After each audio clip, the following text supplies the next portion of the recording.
everybody, and welcome back to Cooking with Chris. We're here for another exciting video. Tux is here, and he's excited to be a part of it. You can tell that he really doesn't want to be a part of it, but we'll be seeing him a little bit later. Tux, how are we doing? Oh, all right. Oh my God, we lost Tux. He was so good until we said he was good.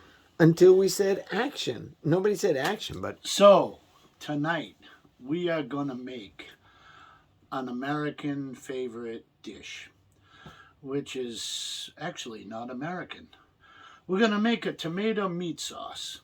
We're going to use a variety of vegetables, which, there goes Tux now. A variety of vegetables with some tomato sauce, and we're going to serve it with some pasta a little bit later. But we've been doing a lot of creamy things recently, so we're going to go down the tomato route tonight. So we're going to make a meat pasta sauce, and we're going to serve it with spaghetti as the final presentation. So thanks for joining us here at Cooking with Chris. Don't forget to like and subscribe. All right, so the first thing we're going to do is we're going to saute the beef. I bought a bunch of beef from Costco. And oh God, I got that's some nice 80% lean beef here. And what I did was I made three kind of chunks of beef. Hold on. And then I made some hamburgers. And yeah, it's like 2 kilos of beef is what you get. And so the first thing we're going to do is we're going to brown this meat. And so let me get the fire going here. Beef. So we're going to saute this beef and brown it up. So. Changing the angle here. Oh yeah, here we go. Whoa, I changed the zoom and it's all in there. That's great. Wow, that's weird though for Alright, here we go. Okay. So what I do here is I don't manipulate the beef too much. Manipulate the beef, you like that. So I try not to, because you're going to end up with like a lot of, it doesn't like stay chunky. So I just want to leave it on its own. I mean, all the little bits. I like to have it a little bit chunky to know that when you're eating it, that way this is a piece of meat. You know when the meat is in your mouth. Right, exactly. When the meat is in your mouth. But yeah, it's breaking up here. And there's not a lot of fat in this meat, so it's kind of sticking to the pan. And it is breaking up. It's breaking up on its own. Breaking up is hard to do.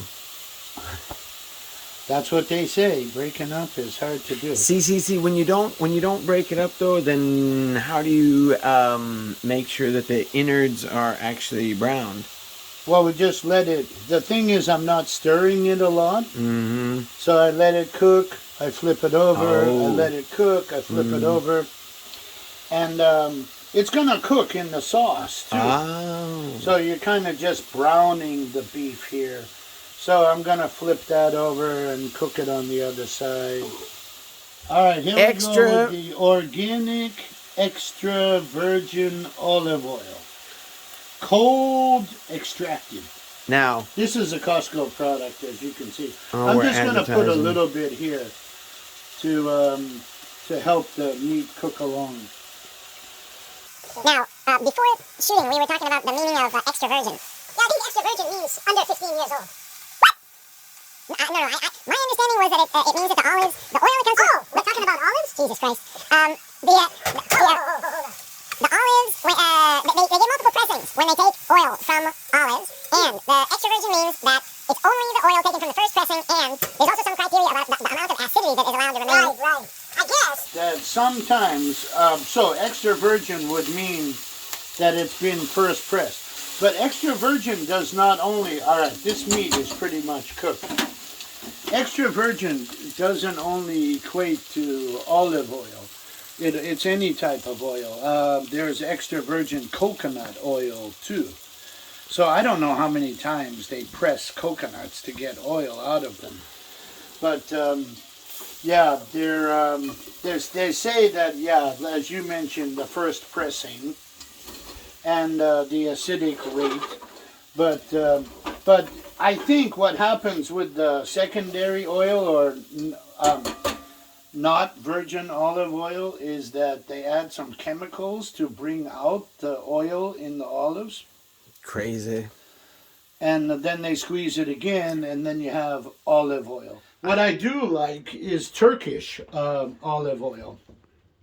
He likes his olive oil like he likes his baths. The Turkish bath. So, all right, so I'm going to transfer this meat into the bowl. And I'm going to try to leave the fat in the pan. But this meat is pretty lean. And it did break up quite a bit, as you can see. In Japan, garlic comes from Aomori, which is the northern part of Japan. Right, we encountered that with the chicken Kiev garlic. Oh, really? Oh, okay. You mentioned that, yeah. Okay. So it's the premium garlic. This is the king daddy of garlic. And so, as I mentioned, we can find garlic from Spain. And we can find garlic from Djibouti. No, from China. All right, this is a technique I want to teach everybody. You know, some people like kill themselves trying to peel the garlic. Yes. And I'm going to smash the garlic with my knife. Whoa! And what happens there is it's basically going to fall out of the skin. Look at, there's your skin. It just kind of falls right out of the skin there. Goodness. Is this your first time? I've never done it that way before. That's pretty nice. So, and also when you smash it, you're going to get some flavors in here. That is just like Harry Potter 6, man. That's the trick that Harry learns from the secret book that he finds that turns out to have been written by Snape about crushing the beans sideways. Oh, really? Yep. Oh, I'm not quite... I watched all the Harry Potter series movies, but I'm not quite familiar with that scene. All right, so when you have a piece of garlic like this, you're going to cut it up. But you know what? I already peeled this one, but I'm going to smash it anyway. And because the flavors are coming out when you smash it. You're releasing the oils. Right, something's going on there. So what we're going to do here is smash. The peel just like falls off when you smash it as well. So you gotta, there's a double benefit here in smashing the garlic. So we're gonna just get the garlic in the oil and give the oil the garlic flavor. Mm. But I love garlic. I think garlic is super healthy as well. And garlic is so good for your skin and kills athlete's foot, and just so much going on.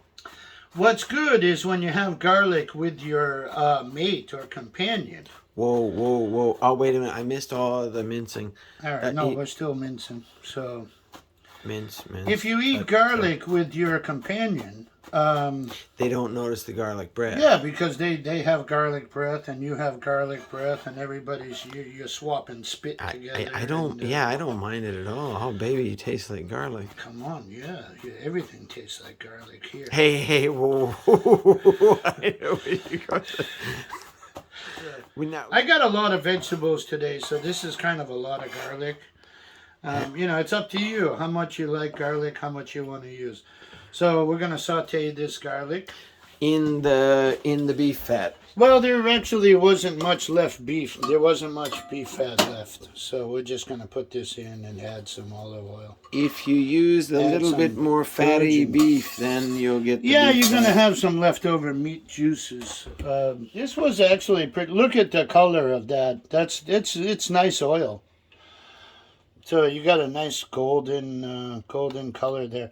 Now I'm going to put a little extra oil in here because I'm going to add all of these vegetables at some point. I didn't have my shot on your wafting there. So anyway, these are all the vegetables. We got onions. We've got 2 types of pepper.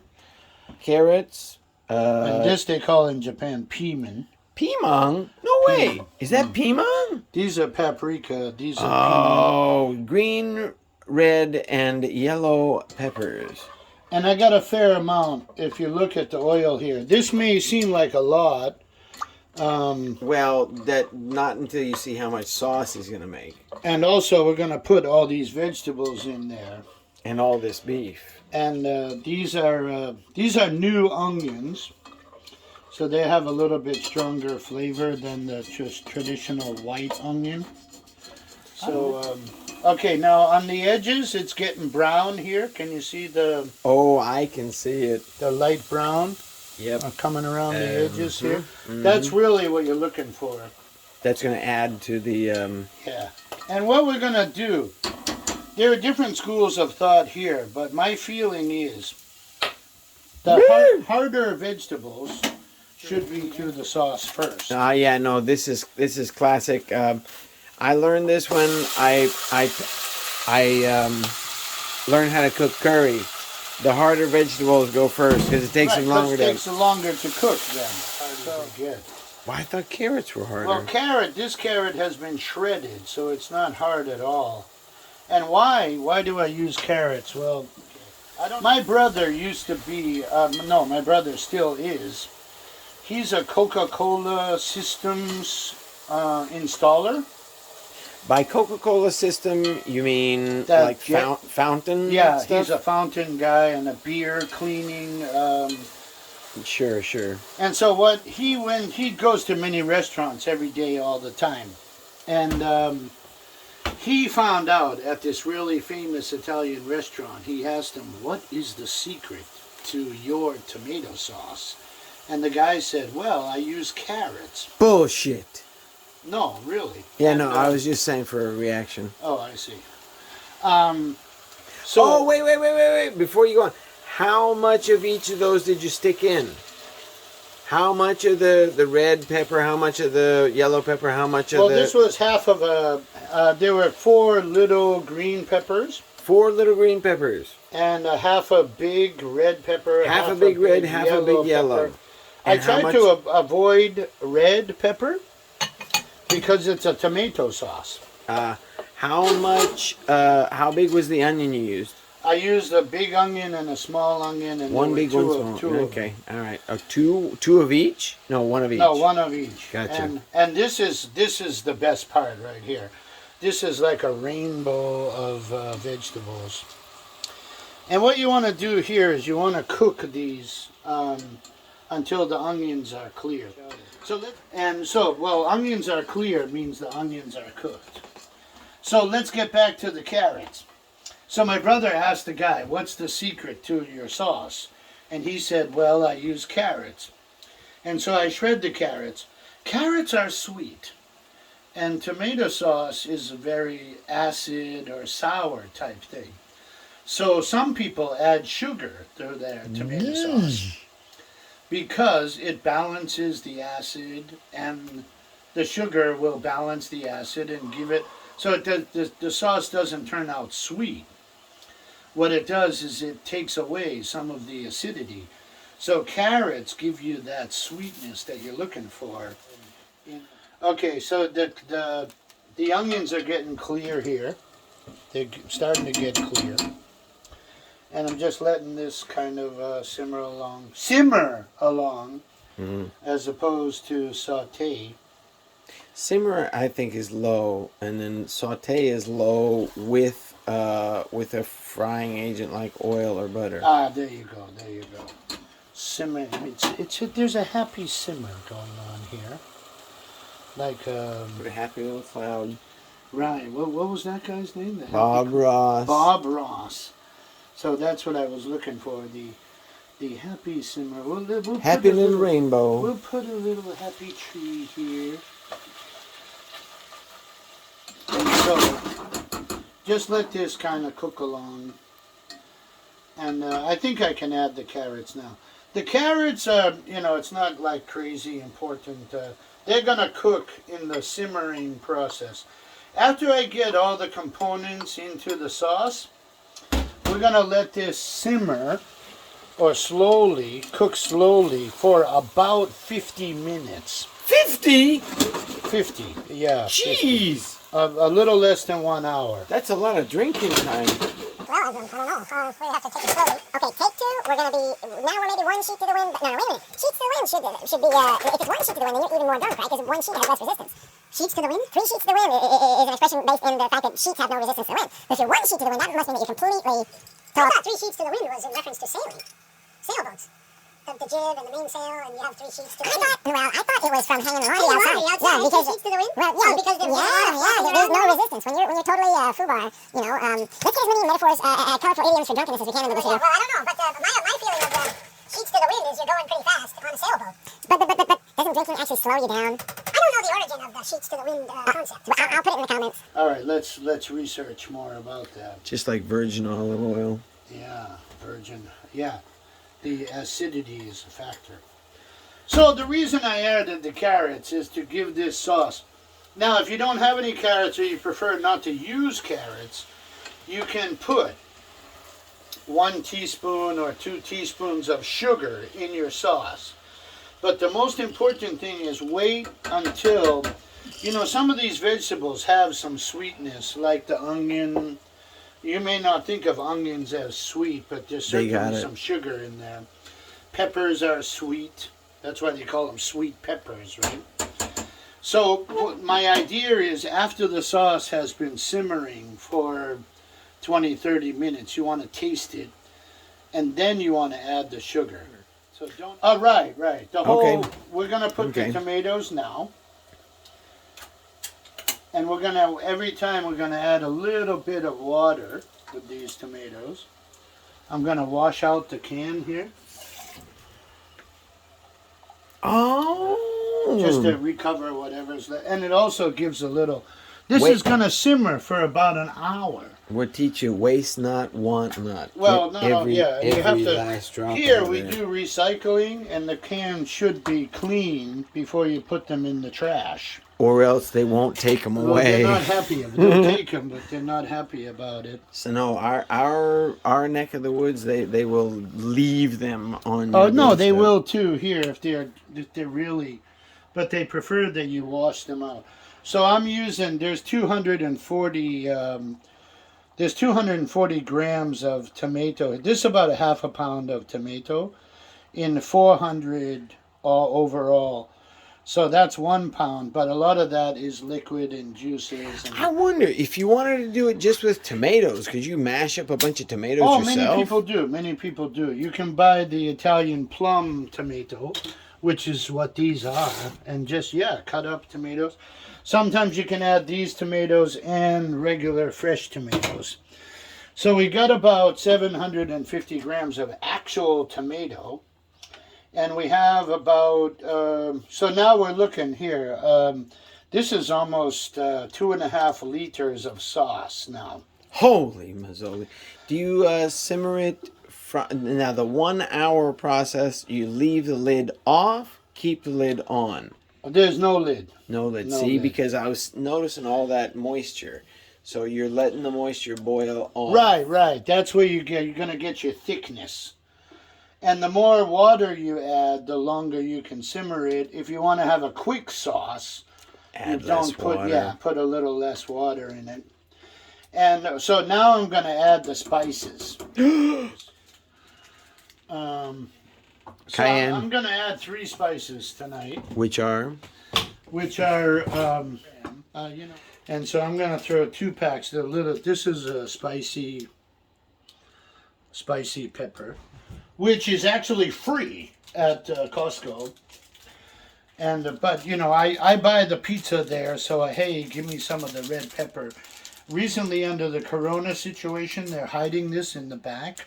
Hiding it? Well, they just don't. It's not like a free for all. So you got to ask. So now give me some of that pepper. But in the old days, they had a big container filled with a bin. And I'm gonna hit it with some black pepper. I like black pepper. The king of spices. The king, I was just you took the words right out of my mouth. Black pepper for me is the king of spices. I'm not going to be shy here. And I like fresh ground pepper. I got this industrial restaurant style grinder, which are really expensive in Japan. And this is an Italian spice mix. This has like 4 or 5 different spices in it. Uh-oh. It's like basil, oregano. I don't even know what's in here, but I buy it at the supermarket. It's called Italian spice. There's a provincial spice too, which is a kind of French spice. And again, this is your taste feeling. How much you putting in there? About maybe a teaspoon. Teaspoon. It looks like a tablespoon to me. All right. Well, I'll give you that. So, just for those who are uninitiated, if you want to do it your own way, not from the pre-mixed type, and I'll run these in the subtitles. It's basil and oregano. Basil, oregano, thyme, rosemary, parsley, sage, rosemary. Sage is a chicken spice. I don't think we would be putting it in. Anything that's green on the top in my spice drawer goes into pasta sauce. The ones that indicate that they're Italian spices. So yeah, parsley, sage, sage. There we go. Rosemary, thyme, basil, oregano. That's 6. All right. So now we got all the vegetables are there. We've spiced it up. The tomatoes are in. Now the final thing, I'm going to add the meat. And we're going to get the meat. Now, as the meat is cooking in the sauce, some of the fat is going to come out as well. Now, you notice tonight that I didn't use any salt. And it's not because I'm a salt communist. The reason I didn't use any salt is because when people eat pasta, they often have it with Parmesan cheese. And Parmesan cheese has a fair amount of salt in it by itself. So, actually, I don't have any Parmesan cheese tonight. So he doesn't have any salt in here either. There's no salt in here, and we don't have any Parmesan cheese as well. He's looking out for his heart.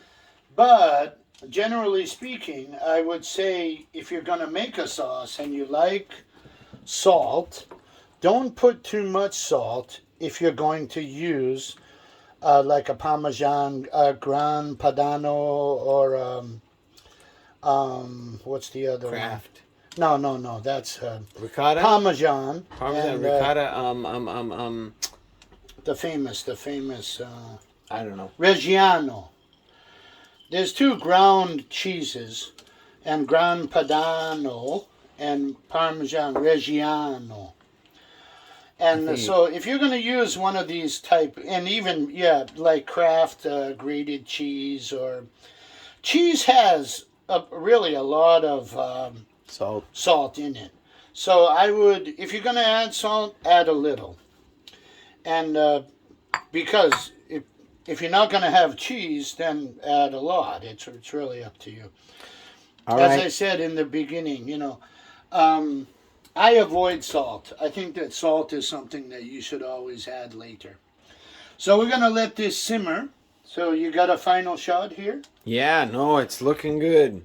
All right, we got the meat, the vegetables, and everything's, it's mostly cooked. And we're going to let this simmer. It's now 7:04. 7:04. And what I do is I say, hey, Google, give me a timer for 50 minutes. And she said, okay, 50 minutes. Wow. So Google's going to let us know when the sauce is ready. There's more than 3 bubbles there, bro. Well, you don't want it to be boiling out of the pot. It's been 30 minutes. This is just a mid simmer check. Yeah, this is the mega burner and this is the smaller burner.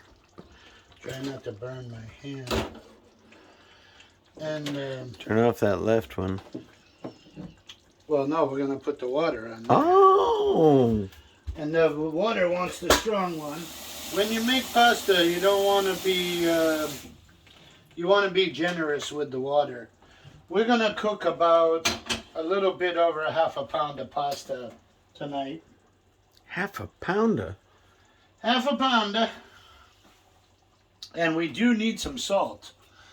Pasta needs salt to break the break. Shio Salt, S. The reason I would suggest for putting it in the gomi was probably that they did something with it that shouldn't be done with a salt shaker. Actually, I think the restaurant went out of business or something, and there was a lot of restaurant-related stuff there. It's a lot of That imagination. that could be the case. Well, about the sauce, you want to be stirring this every 5 minutes or so. Small fire, stirring constantly. Not constantly, but you want Every to 5 minutes. Get it off the bottom of the pan. What happens is the heavy stuff tends to settle down at the bottom, and you want to keep bringing that up. And the more you cook it, the thicker the sauce is going to get. This is what we're looking for here. So it's looking good. This is what I did when I made the McDonald's commercial. You were in a McDonald's commercial? Right. I made McDonald's was featuring the Ratatouille burger. Bullshit. And I was hired as a hands model, and I had to cut the vegetables, and then I'm stirring the sauce, and then I had to pick up the sauce, and see, this is my sauce. And for about 2-3 hours work, I made $500. Man, we chose the wrong profession, huh? Yeah, well, no, here we are. We're making YouTube videos, and Tux is jumping around the house. So you showed him your sauce, and then... What, you mean about the McDonald's thing? Yeah. Oh, no, well, I auditioned for the commercial. I was in a couple of commercials. But the audition of the commercial was I was supposed to be a farmer. And I had this, tray of vegetables, and these are my vegetables. And the producer decided not to hire me as the farmer. But he looked at my hands and said, wow, you have nice hands. And he said, can you cut vegetables? And yeah, here, let me show you. And I think they gave me, a zucchini or something to cut. And I cut it and peeled it and brrr, and they're like, okay. You're just trying to see how you handle the zucchini, I think. Zucchini took I handle it. I'm good with the zucchini. So, I peeled it and I cut that zucchini, and they called me back, and I went back and I filmed the commercial. So the farmer was another guy. But I was we were watching on TV. Look, there's Daddy's hands. And the farmer was another guy. And the interesting part of that commercial was they had a makeup artist for my hands. Oh, dear. And the makeup artist, what he did was, he made my hands dark, he created a suntan. And then he put this other material, which gave me wrinkles. And so the guy spent about 40 minutes making my hands to look like a farmer. That's crazy. Yeah, interesting. They could have actually hired a real farmer. Well, no, I don't know. But I made $500 for about 2 hours work that day. Okay, so we got if you put the cover on the pot, the water's going to boil faster. And we're going to feature today the Kraft, wait a minute, glare, angle, no glare, zoom in, the Kraft pasta. And this is some kind of premium pasta. It says here, pride of the pasta. I thought it was going to say Pride of Hokkaido or something. No. It's New Okubo. Wait a minute, that's Shinokubo. I don't think so. Yeah. I don't know where it is. Well, no, they wouldn't make Kraft pasta in Shinokubo. Shh, they might. So we got 300 grams of pasta here. 454 grams is 1 pound. So this is about 3/4 of a pound of pasta. And it's a 1.7 millimeter, and it's going to cook for 7 minutes.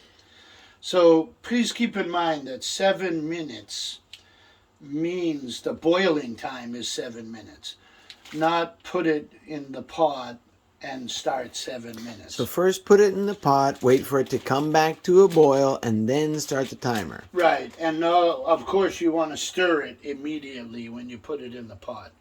When you put it in the pot, you got to stir it right away because it will stick. So put it in the pot, stir it well, get it boiling, and then start your 7 minutes. This looks like nice pasta. There's curly. It looks like fresh. It's not curly. What? Curly what? Did you say? New Okubo. See, that's what I'm saying, man. Pasta. How much is Shinokubo? I don't think it's Shinokubo. Shinokubo is a neighborhood just down the road from Shinjuku in Tokyo. It's a major metropolitan center, Shinjuku is, and Shinokubo is Koreatown, basically. Right, it's the Korean area of...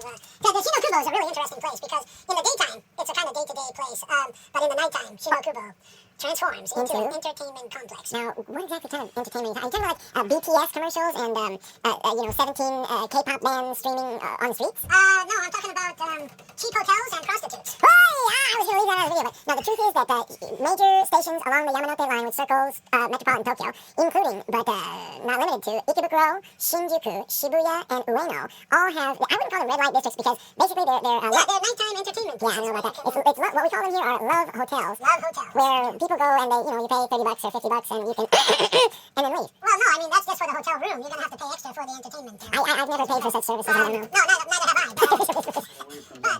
The water is almost boiling. Who says a watched pot never boils? You have seen it here for the first time ever in history.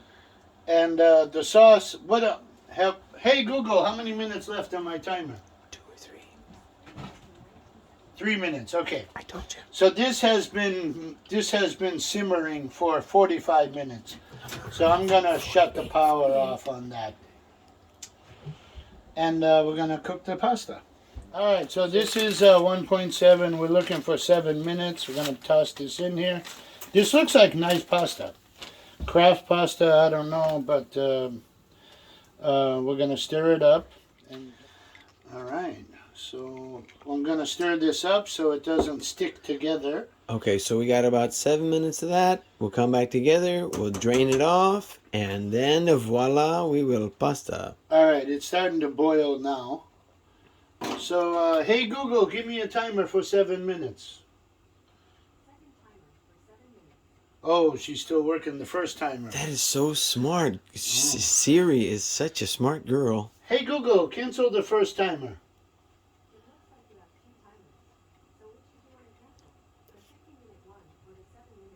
The 50-minute one. God, she's getting better all the time. Hey Google, thank you. I'm honored to serve. That sounds Google creepy. is honored to serve. That is creepy. That's like 7 of 9. I'm honored All to right, serve. we are boiling here. 24 seconds. See, I knew it. Seriously? Hey Google, volume up. Hey Google, how many minutes left on my timer? No, it's done. It's done. 11 seconds. See, I told you. All right. Hey Google, stop. All right. So you don't need the video of this, right? Sure, why not? I'm happy to serve. Woo-hoo! I'm honored to serve. That was the most horrifying thing I've heard all day. All right, you ready? Sure. All right, so it's been 7 minutes, and we're gonna strain this out here. There's nothing educational about straining spaghetti. But there's some technique, Now, just for clarification, this is not Kraft as in the brand Kraft like cheese. This is Kraft this is like special C-R-A-F-T like craft beer. Yeah. And, we could make, I have a pasta machine here. We could actually make. That would make a great video. We could make pasta. Yeah. And another thing we could make is that ice cream, dude. You got some. Yeah. In the summer, we'll make ice cream. All right, so let's take a break. So I spent about 15-20 minutes chopping the vegetables prior to the video, and we spent 15 minutes putting it all together. The sauce simmered for about 50 minutes, and we spent about 10 minutes making the pasta. So this is the end result. I haven't added any salt or pepper, and it's piping hot. And the pasta, this Kraft pasta, looks really high grade. So I think we have a premium pasta sauce here with lean meat from Costco. Of course, we have all fresh vegetables, and it's just steaming out of the bowl here. So let me give this a try. There's no salt, pepper, any spices on here. And as I mentioned earlier, we don't have any Parmesan cheese. Oh, Mom. Okay. It's good. But I feel the garlic right away. I think it needs salt. Seth is going to need salt. I feel. I'm not a big salt guy, but I feel like it needs salt.